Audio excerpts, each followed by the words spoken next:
آپ دیکھیے اللہ کے نبی صلی اللہ علیہ وسلم نے کہا کہ میں آج کے بعد شہد نہیں کھاؤں گا. اللہ نے قرآن میں آیت نازل کی. اللہ نے کیا کہا؟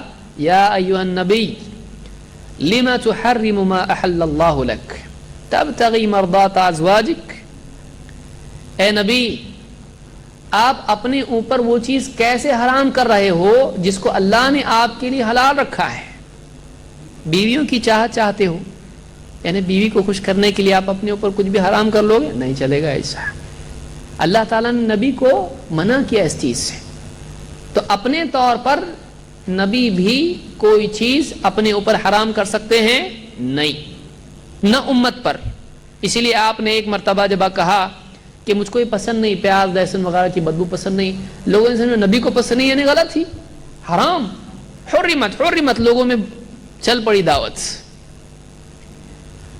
آپ نے لوگوں کو جمع کیا، آپ نے کہا ایھا الناس انہ لیس بی تحریم ما احل اللہ لی. اے لوگو میرے اختیار میں نہیں ہے اللہ نے جو میرے لیے حلال کیا میں اس کو حرام کرنے لگ جاؤں. ولکن شجرۃ اکرہ ریحھا، لیکن ایک ایسا پودا ہے کہ مجھ کو اس کی بدبو پسند نہیں. نبی کو پسند نہیں لیکن پھر بھی حرام کر سکتے نہیں. تو اپنے طور پر ہم کوئی چیز اپنے اوپر حرام کر سکتے ہیں؟ نہیں. بابا کے لیے گوشت حرام کرتا کہ نہیں؟ بولے یہ درگاہ پہ جانے کا، یہاں گوشت کھا کے نہیں جا سکتے، گاڑی پلٹی ہوتی وہاں پہ. کتنے لوگ ہیں آپ دیکھیے، کچھ درگاہ ہیں ایسی کہ جو ایک دم نان ویج چلتا نہیں، ادھر ایک دم ویجیٹیرین درگاہ ہے وہ. اسلام میں ایسا نہیں ہے. اسلام میں کوئی آدمی اپنے لیے کوئی چیز حرام کر سکتا ہے؟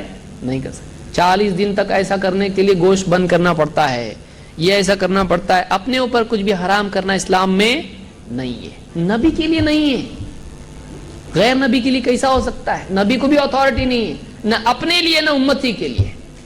بتائیے وہ اتھارٹی امتی کو کہاں سے ملے گی؟ یہ سب قرآن و سنت سے جہالت کی وجہ سے ہے. اگر قرآن و سنت کا علم آدمی کے پاس ہو تو آدمی قدم پر گڑھوں میں نہیں گرے گا. دوسروں کو راستہ بتانے والی امت خود گڑھے میں گری ہوئی ہے، آپ بتائیے. اور اس سے زیادہ یہ کہ ان کے گڑھے اپنے گھر میں لے کے آتی ہیں، ان کی گمراہیاں خرید رہی پیسے دے دے کے. اس سے زیادہ کیا جہالت ہو سکتی ہے؟ بتائیے. بہرحال تو یہ باتیں کچھ تھیں جو ہم نے دیکھی.